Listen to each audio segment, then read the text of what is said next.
Hey everyone, thanks for checking out the ad. I want to tell you a little bit more about my 1989 Porsche 944 Turbo that's for sale. So as I walk around the car, give you a little bit of history of the car itself. It's an Alpine white over burgundy, and it spent the first part of its life as a daily driver. Racked up about 100,000 miles in that capacity before it was purchased by a gentleman in North Carolina who decided to turn it into a track car. So that owner did a bunch of suspension mods, engine mods, and had the car painted as well. So painted back to the original color of Alpine white. So as you can see on the car, paint shines up really nice. No issues with the clear at all, but there are some flaws with the paint. We can walk around and see chip on the fender there, some chipping across the front splitter and on the front bumper, across the nose as well, you can see there.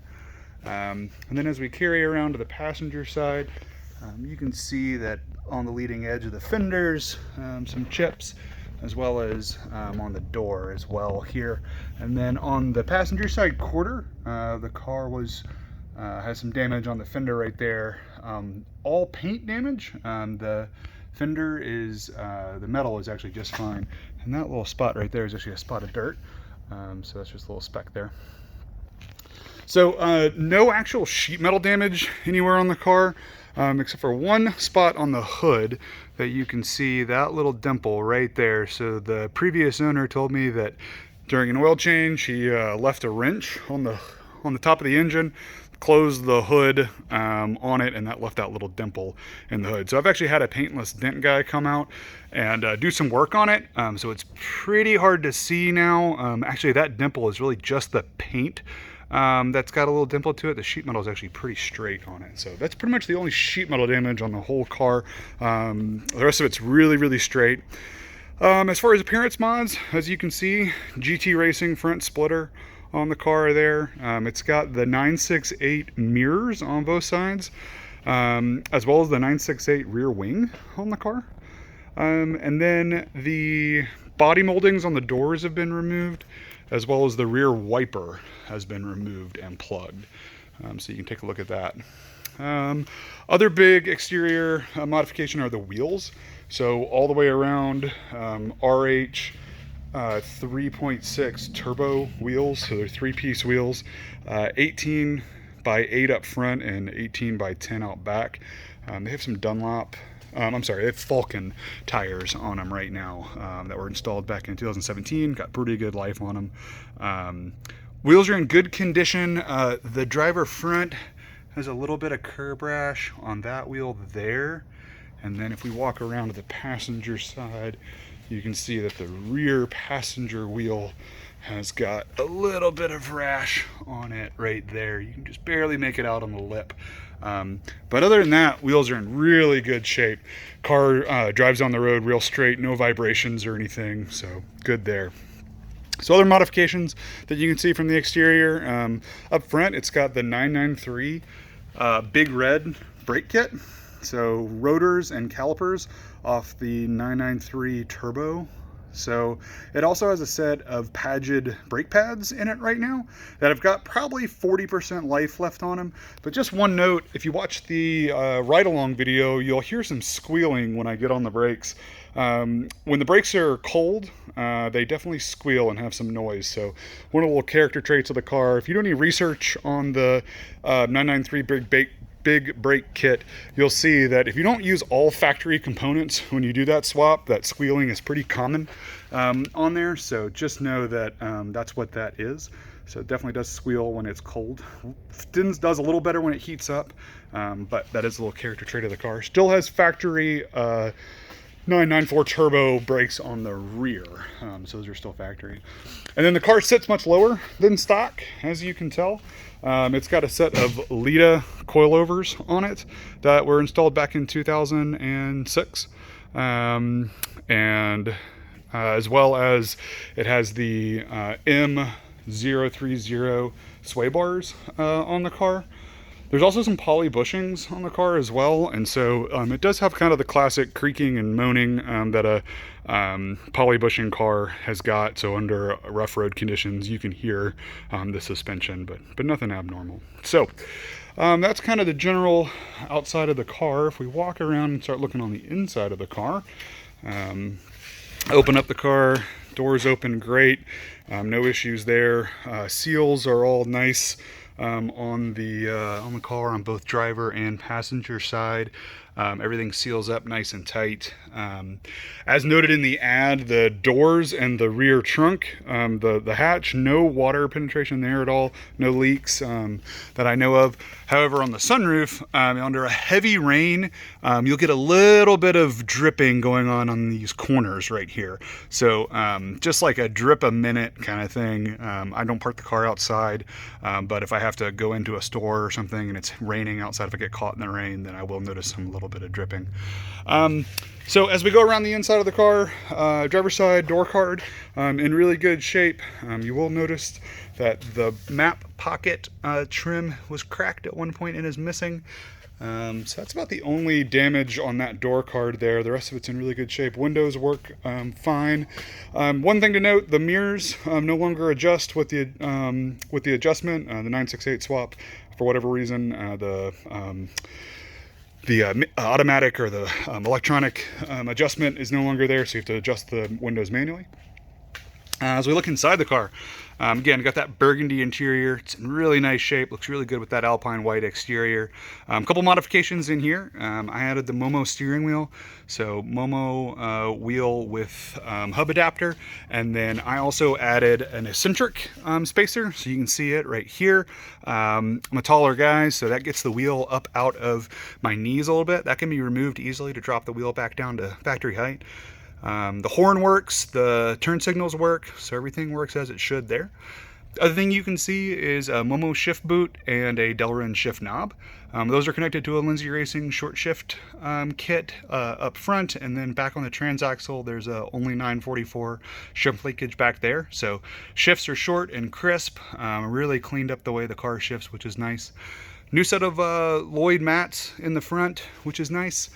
And then over in the center, to continue the modifications in here, it's got the Continental head unit. So you'll see that on the ride along, lights up amber, which is nice. Also has Bluetooth capability, so you can connect it to your phone. And then the Lindsay Racing 3-gauge cluster there in the center console with the wideband O2 sensor on the left, boost gauge in the center, and then an oil temp sensor on the far right. You can see on the switches there that the icon's starting to wear off a little bit. Pretty typical for a car of this age. Just something to note. The icons on these buttons up here are all looking nice, and as they should. Another thing to note is that the sun visor is off. I've got that. I'll show you in a second, but I took it off because, again, taller guy, so it kind of gets in my way. So I removed it. You can see the mileage there, just over 132,000 miles on the car. A couple other things to note on the interior. The dome light does not work. Not exactly sure why. I never really looked into it, but it does not work. So something to keep in mind. And then on the dash, if you can look through the glass there and see the crack in the dash coming out of the defrost vent. So that's starting to crack. Final thing in here, as far as issues go, is the seats have started to separate. So on the driver's side, these aren't tears in the leather, it's just the seam is separated at the stitching. So easily repairable if you want to. Seat still operates just as it should. So that operates, and then let's see if I can do it with one hand. Seat slides as it should. Rear seats look fantastic. They're in perfect shape. Nothing wrong with them at all. So we'll close that up. We'll head over to the trunk. So forgive me while I open this. Trunk, everything back here in pretty good shape. Carpet does have a little bit of peeling around the piping on the outsides. One thing to note on this, the 944s didn't come with any trim that covered the sheet metal here on the outside. So just something, if you're not familiar with it, can be a little unusual looking, but that's how they came from the factory. Factory partial tray cover is still in place, works as it should. One thing to note, it is missing the clips that usually go right here, which means that when you pull it out, it doesn't have anything to attach to the carrier here. So it does extend and retract as it should. It just does not have anything to clip to. So as you can see in the pictures in the sale ad, spare tire is still there. Everything else is as it should be in the trunk. And then as we come around to the passenger side, again, door seals in nice condition, seals up as they should. This door card's in really good shape. You can see that in the photos in the ad too. This seat over here, this seam, it's separated at the stitching. Over here though, the leather has torn. So the stitching is actually intact, but the leather has torn. So just something to note. Glove box operates as it should. Again, this seat operates just fine. No issues there at all. So we'll walk around and pop the trunk and take a, or pop the hood rather, take a look at the engine. So hood latch operates. Come over here and open her up. So the engine, I believe it's the factory unit that came with the car. I have no reason to believe it isn't. I have documentation that back in 2006, the engine was removed, completely rebuilt, all new internals, put back together.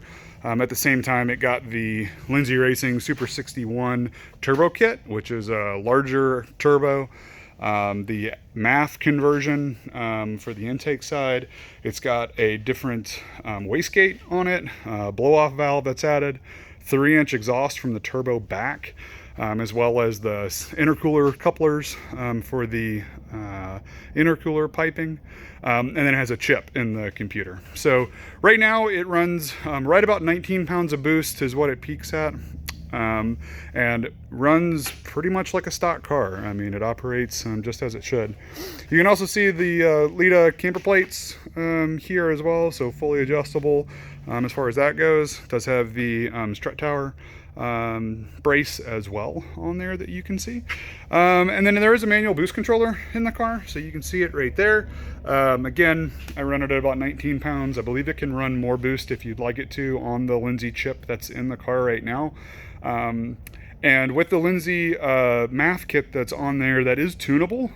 So as long as you've got a computer with a that can accept a USB in, then you can tune the car off of that. Again, it's got the wideband in it already, so you can use that to look at the car as well. So engine's been cleaned up. As far as leaks go, the transaxle has a little weep on it. That weeps a little. Never drips on the ground. I never have any drops on the concrete. And then the engine's got a little weep on the back of the head that kind of you can see on the back of the motor, but I've never had it drip on the ground either. The engine takes a little bit of oil, but not very much at all. Doesn't seem to really drink very much. So it will start up and run just fine. So yeah, with that, we can go start it up and see how she does. So the car is warm. So this will show you kind of a hot start. I'll also post some videos of hot start and cold start as well as a drive along, so you can see that as well. So this is without any pedal or anything, just key in it, start it up. That's pretty typical. It will kind of catch that one time and then start up. You can see there it's got a little bit of temp in it right now, and that O2 sensor just counts down all the way from 20 to 1, and then it will start showing real O2 readings. So you can see at idle pulls nice boost, or vacuum rather. So you can see it idle in there, a little rich right now, but it will get back to stoic here in a second once it takes a little bit to warm up and get to where it needs to be. So again, car fires right up, idles just fine. No problem. So yeah. As far as what comes with the car, so you get one key right here, and then I got a couple other things as I mentioned that come with the car. So the muffler, So right now it's got a straight pipe on it with no muffler, but it does come with a muffler right here. This can go right onto the exhaust with a couple of band clamps, so no welding involved or anything. Just pop out the straight pipe that's on it, put this in, put the band clamps on, you're ready to go. It does quiet the car down quite a bit. Comes with a sunshade in case you need to park it outside in the sun. A binder full of receipts of all the modifications that were done to the car with the previous owners, as well as a couple that I've done. That sunshade that I was talking about, still have it. Some gear axle or some transaxle oil. Antifreeze, some crush washers for doing oil changes. This is a Momo shift knob that came with that shift boot, so if you want to put a little bit more normal shift knob on there, you can. Good old-fashioned Haynes manual for the car for doing repairs on it. Another set of spark plugs for it. Another set of Pageant brake pads if you want to swap out the ones that are on it. And then a set of two-piece rotor hats. So if you want to run a set of two-piece rotors on the car, you can do that. Got those as well. I also have a maintenance log of the car while I've owned it. So all the maintenance and modifications I've done to it, as well as the fuel mileage of the car since I've owned it, so you can take a look at those as well. Recent modifications, or recent maintenance rather, I did the spark plugs on it within the past 100 miles, new throttle position sensor, new narrowband O2 sensor, new coolant temp sensor, so those have all been replaced to get the car running beautifully. Oil change was done recently. Some things to note are that the timing belt was done back in 2017, but it was only done about 6,000 or 7,000 miles ago. So if you know anything about that car, that's well within its service life. So it's got a bunch of years and miles left on it until that needs to be done again. I don't know about the water pump. I don't have any documentation of it being done, but I see no leaks. It's never run hot on me, so haven't had any issues there. So that's the car. I got a couple other videos, again, hot start, cold start, and ride along, so take a look at those too. If you got any questions, please let me know, and thanks again for checking out the car.